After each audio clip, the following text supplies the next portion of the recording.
Welcome to Mom and Mind. This is a podcast all about perinatal mental health and wellness related to conception, pregnancy, birth, loss, postpartum, and new parenthood. But more than that, we aim to deepen our truths, shed light on real issues, speak about our pain, feel understood, and offer a path to healing.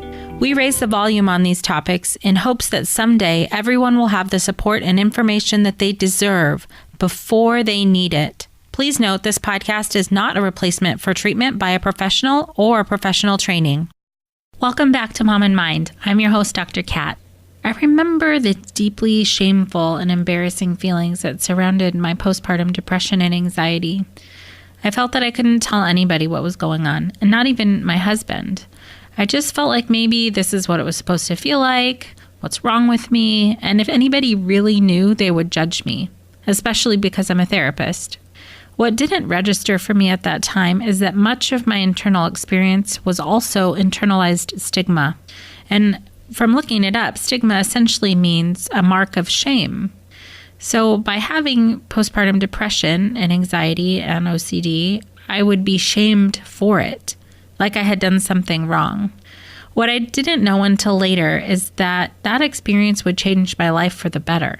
And it's so hard to know that when you're in it.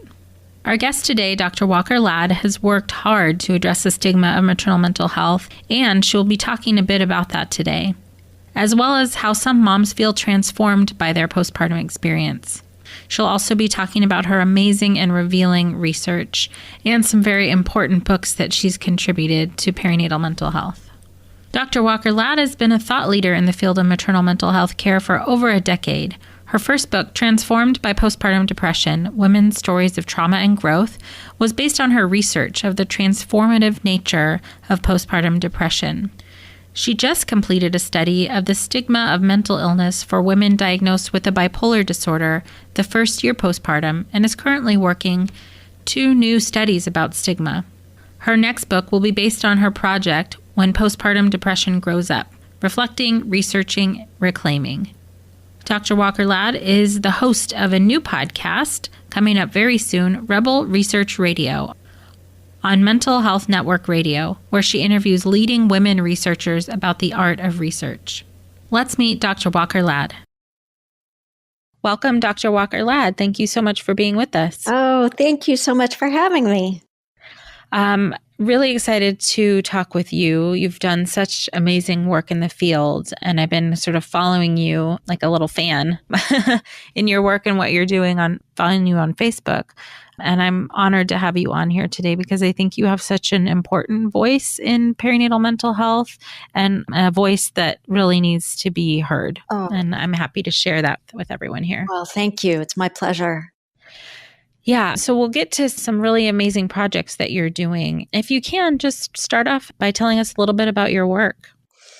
Well, my work is constantly evolving, I think.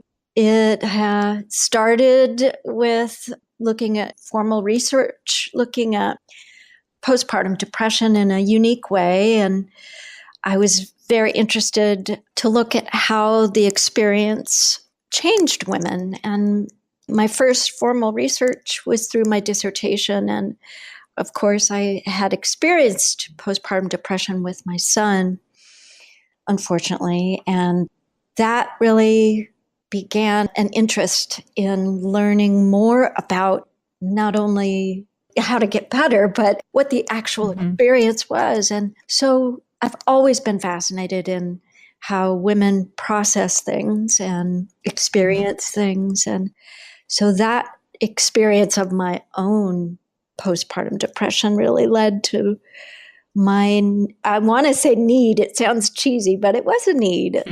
Yeah. To ask women about their experience. And so that became the beginning. Prior to that, I had been writing for science blogs as an advocate. And when you're an advocate, you can have an advocate's voice. You can stir things up a bit, you have an opinion. And I was, speaking and kind of going to different events and speaking as an advocate for increased awareness and writing as an advocate. And then that morphed into my research and has continued along that path. Yeah, I think that's what I really love about the quality of the work that you do, and your voice in particular, is that you do have such, I feel like, an advocate stance, and that you are willing to stir the pot. I think that's incredibly important if we're going to move anything forward. Yeah, it is. It's hard. Yeah. It's hard. Right. It's a difficult task, but what I'm hoping to do now as a researcher is to stir the research pot, is to open the veils a little bit and invite people into the process of research on perinatal mood disorders, and hopefully encourage others to conduct their own. Right. Absolutely. And there's so much needed in so many different ways. Yeah. Absolutely. Okay. So I'm looking forward to getting into some of your research in just a moment. How I was first introduced to you is through your book, Transformed by Postpartum Depression, Women's Stories of Trauma and Growth. And I recall I was present to hear you speak about it. And I recall just your passion and depth in really understanding that and speaking to that postpartum depression can be such an amazing experience when you grow through it, after you grow through it, and how it transforms people. Can you speak to that book and how you came about? I can. I think it's important to say up front that that wasn't my experience. Yes, it changed my own personal experience, but what I found in the research for that book was based on other women's experiences, and that's really important. So it's not me telling people what my life was like. It's me as a researcher asking several women. In that instance, I started with 20 women. It was these beautiful 20 women who shared their experiences with me. And then for the book, I increased it to a larger survey and more interviews. I mean, I can get the experience of hearing them share these stories. I will never forget it. I dedicated my book to them because I'm indebted to them. So it's not me, but what they would say is that the experience hit them like a Mack truck, that they were not prepared in any way, shape, or form. They possibly had a little bit of maybe some flutterings of depression prior to pregnancy, but nothing that mandated treatment. They had their child and then went through this cycle that we all know. I call it the gauntlet. They went through the gauntlet of trying not only to be treated, but to, first of all, be seen. Right. And I mean that in not a medical perspective, but there's this sense of disequilibrium that happens for women who just had a child and then are also having an experience of a perinatal mood or anxiety disorder. It's a space of consciousness that is so different that for the women in that book, it took them a while before they were even able to articulate to anyone what was happening. Wow. The part of that book that made me, it just fueled my advocate's heart, was something that I'm still seeing in my research. And that was that the level of provider failure was unbelievable. And I recorded the different kinds of providers that failed to treat women. And it was from OBs to discharge nurses to lactation consultants to doulas to family practitioners, nurse practitioners. I mean, wow. Social workers, psychiatrists, therapists. It was in every avenue of care and at every level, from the clinical level for the folks who could actually write the script down to the therapeutic or supportive level. That's heartbreaking. And part of what broke them, that it is right. what broke them. And there was that second experience for them is something that I think is universal. or not universal. I don't want to go all Noam Chomsky on you, but it's this idea that you can be broken by a life experience. And there's something unique about mood disorder around the birth of a child that it is not treated. I mean, the kinds of words that women use are windows to their souls. And you hear them say they were shattered and broken and destroyed. We can all kind of get our minds around how that might happen. But then what was amazing, Kat, is that these women started talking about how they felt fundamentally different having gone through it. Yeah. I can identify with that. That is part of my story, which I think is why I identified so much with, hearing you talk about this. Yeah. Is it absolutely changed me. That's why I do what I do now. Yes. And very similar that, in Transformed by Postpartum Depression, those women, like 80% of them changed careers or went back to school or became advocates or started a support group, or it changed not only their outlook, but their agency in life. Yeah. And one of my favorite quotes is, it's so visceral, as a mom telling me that she was convinced that somebody could have taken her DNA before and after having had postpartum depression, and her DNA would have been different. Wow. That's amazing. Yeah. And you know what? I don't know the current research, but I've heard whispers of these research of what happens with the interplay between mother and baby, and that some of the baby's DNA is left behind. I don't know how accurate that is at all. I can't believe you brought that up, because oh my God, that's so cool. Because I'm looking at this, I'm sitting right here on my kitchen table. It's called microchimerism. Oh.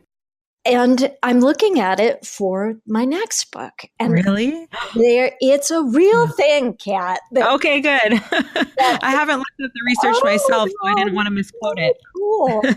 That we share fetal cells. Fetal cells are given to us, and maternal cells are given to our babies. That's just amazing. That we're starting to see the different roles that those cells play, and that some of those cells stay within our children for decades. What? Amazing. Even to the extent that siblings can share cells or leave behind cells. For instance, What? Yeah, I know. My mind is just blown. Right? I'm eating this up. Do tell.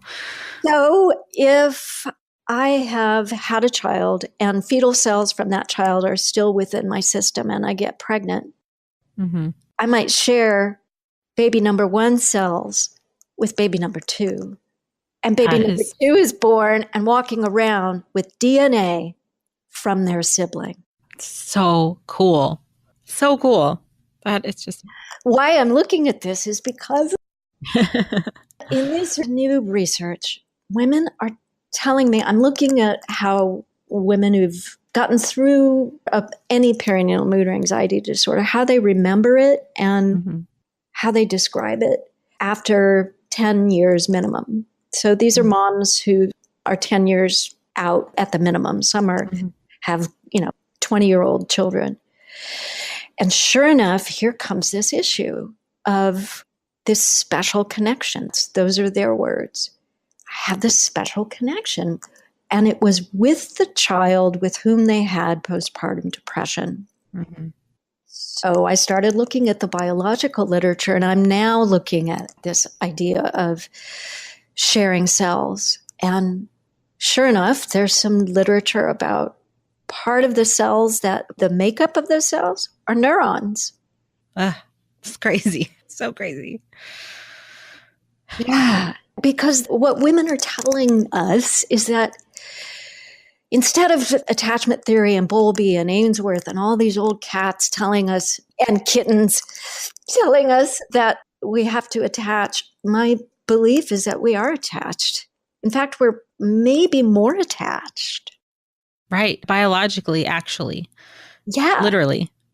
And so when you get 130 women in a survey telling you that they feel like they know when their kid is hurt or when their child is upset, or that they have a special awareness of when their child wakes up every morning. You got to listen. Yep.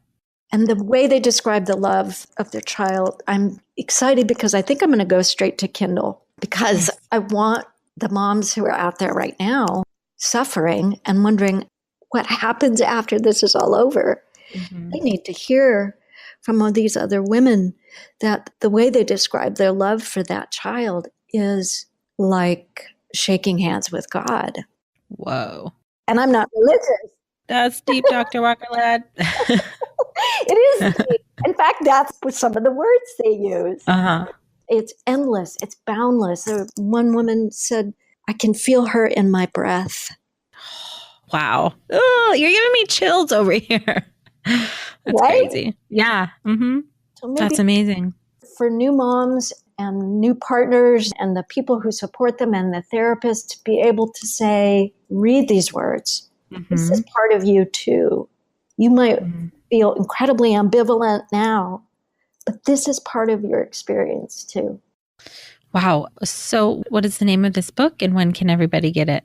Oh gosh. Well, is it in progress? It is in progress, but I'm hoping the working title has been When PPD Grows Up, and there's a website where people can kind of follow how I've been doing the research. Oh, cool. And I have a different title that I like to use words that come from my research participants. And I'm thinking about something along the line of This Love Lives. Wow. Because it's got that cellular sense to it. And that's what somebody said in one of the surveys. This love lives. Mm-hmm. Wow. This is all so fascinating and so important. So important. I thought this is the stuff that I think this is not just your like normal humdrum research. I mean, and all of that research is important too. Absolutely. But I love that you sort of get underneath it. Like you are figuring out what holds all of this together. And it's so powerful. Well, it's not my intention to figure out what holds it together, Kat. It's my intention to say what we've been told about what the experience is only part of the story. Yeah. Right. And this just has such a depth to it. It's so fascinating and important and eye-opening and mind-blowing. I'm really excited to read about this. Cool. Yeah. And I mean, you're doing so many cool things. You've done a lot of work around stigma and understanding that. And can you tell us about that? Can you talk about stigma and maternal mental health? Can I? Please. Well, my work in the stigma field started when I used to run a website called Stigma. And I loved it. It, offered women the opportunity to write about the stigma of being a mother with mental illness. And ironically, when I had to rejoin the professional world, I had to take the site down. Oh. Because of stigma. What? Well, if you're going back into academia, if you're going into a professional realm, and someone finds a very personal piece where you talk about having had a period of your life that was challenged, the stigma is real, girl. Yeah. And it's a professional liability. So that's such a bummer. I kept going, though. I took time to reassess, and I'm looking at it through very, very stringent researcher lens. And that's why I went on to complete my last study. Can you tell us about that? Yeah, I looked at a grounded theory study. So it's qualitative, which means we look at the lived experience of a person who's had the actual experience. And I interviewed 17 women who were diagnosed with a bipolar disorder the first year postpartum. And I asked specific questions related to how they would describe stigma. And I just finished And the title of the study is Born Out of Fear. That's part of their words. They did an amazing job describing the stigma that they experienced. This is another opportunity. It gives me chills. They experienced stigma from every facet of their life, from horrific stigma from care providers in one way, overt stigma, to kind of tacit stigma of, oh, I can no longer see you, to discrimination of, I don't see patients like you. You're too difficult for me, to assuming that they were drug users and mandating they pee in a cup. No. Yeah. And this was across the board. So the stigma was real. And then the stigma from their families who, these families aren't quite ready and may never be ready to understand the components of having somebody who's got a bipolar disorder. So parents would struggle and not do so great, kind of mimicking or echoing what society said. Well, you might not want to tell your friends because they won't want to have their kids come over for a play date. Oh, no. And then their spouse, and then where it really kicked in was at work. Yeah. Wow. So this study you have completed. Yeah. Is it published? It is. It has been published. It's in manuscript form. Oh, okay. Got it. So what happens? I'm curious, what happens, I know you can't speak to individual experiences, but I'm just thinking about all of these women sharing their stories and maybe being heard by the first time from you, or, really understanding some of the details of it. It must be so great on some level to be heard and to have a voice on some level. Well, I don't know. I can't speak for them other than to say I cherish them and I work really hard to create a bond with participants and make them, I follow the very rigorous university ethics and confidentiality, and so important. And I would say that I do something else that's a technique in qualitative research called member checking.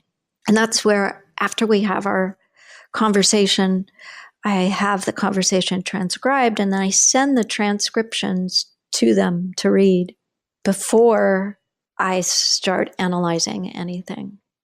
And it's at that point I've had a few women say, you know what, I just can't do that.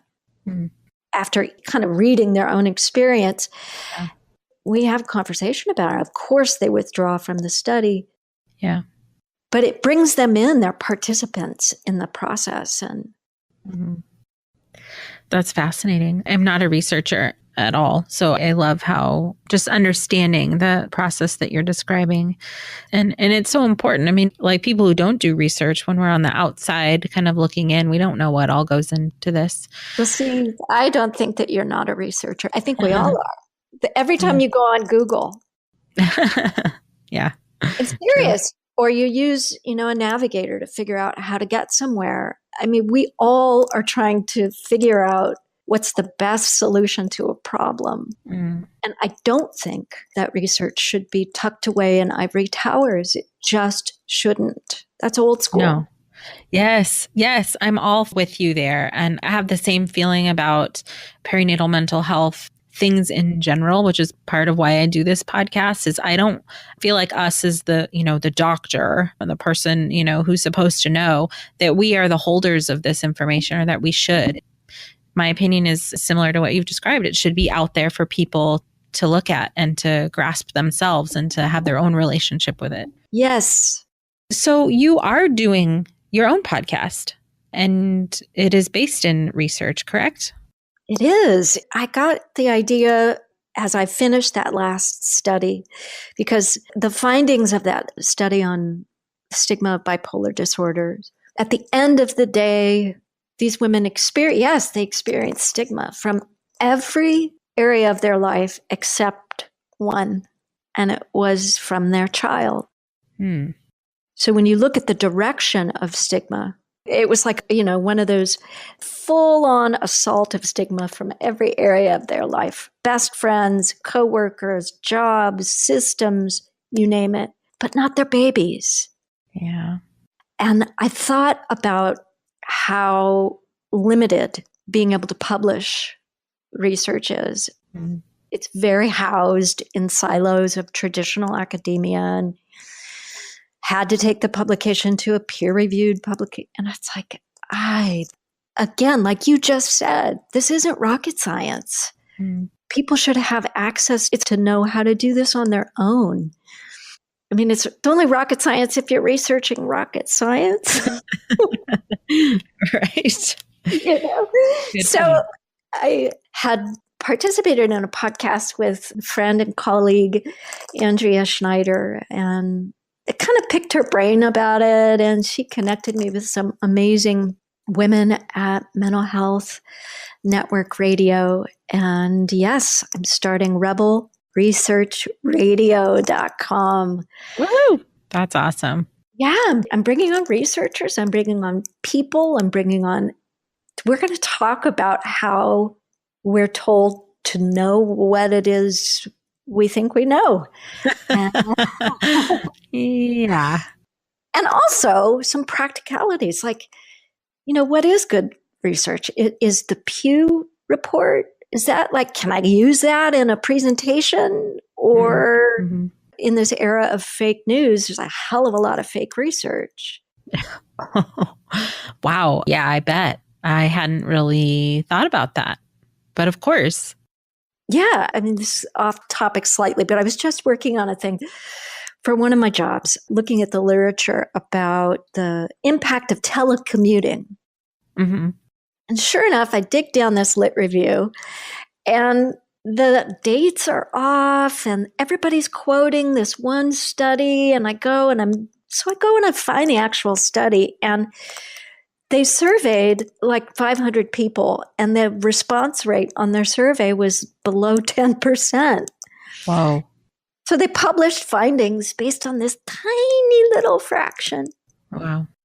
And that's the kind of thing we can talk about. Yeah. Right. I think maybe the old, or maybe still current feeling is that when you tag research to something, that it has clout, that it has meaning, that it has weight, and it's not questioned. Or if you don't look below the surface and see that their like major finding was like less than a 1% difference from the last time there was a finding on this, right, you're kind of misled. Well, yeah. And it speaks to kind of all education, or especially science and like the empirical science stuff. It's like only special people can understand the formulas, and that's just not true. We're all capable of understanding human experience. Mm-hmm.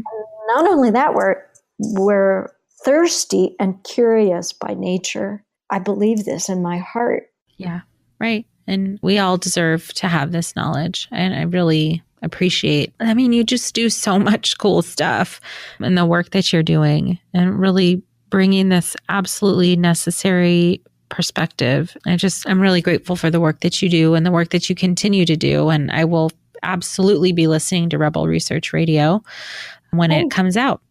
Awesome. Thank you. Yeah. Is there sort of a timeline where we can expect to be able to listen to you? Well, probably by February 1st is my goal. Awesome. Great. Yeah. Well, I will for sure share the links to that, and for people to be able to connect with you on Twitter and follow you. Yeah. Twitter, I'm at Dr. W. Ladd, and I'm on Facebook, and Rebel Research Radio is on Facebook. And perfect. Keep your ears posted for the Kindle When Postpartum Depression Grows Up book coming out. So some cool stuff. Yeah, I'm really excited to dig into that. I thank you so much for taking the time to be with us and share the work that you're doing. My honor. Thank you. I really hope that everyone can go and check out your work. Thank you. I just love the feeling of depth that Dr. Walker-Ladd brings to these conversations. Please go check out her research, her books, and her upcoming podcast, Rebel Research Radio. She can be found on Twitter at Dr. W. Ladd and on Facebook at Rebel Research Radio. So tune in there to be connected and hear when the podcast will be live. For this and all episodes of Mom and Mind, please find us at www.momandmind.com. Until next time. Thank you for joining us today. Our hope is that you leave here feeling heard, understood, and hopeful. Please share this podcast. Together we can support moms and families so that no one has to deal with this alone. Come and connect with us on Facebook and Instagram at Mom and Mind.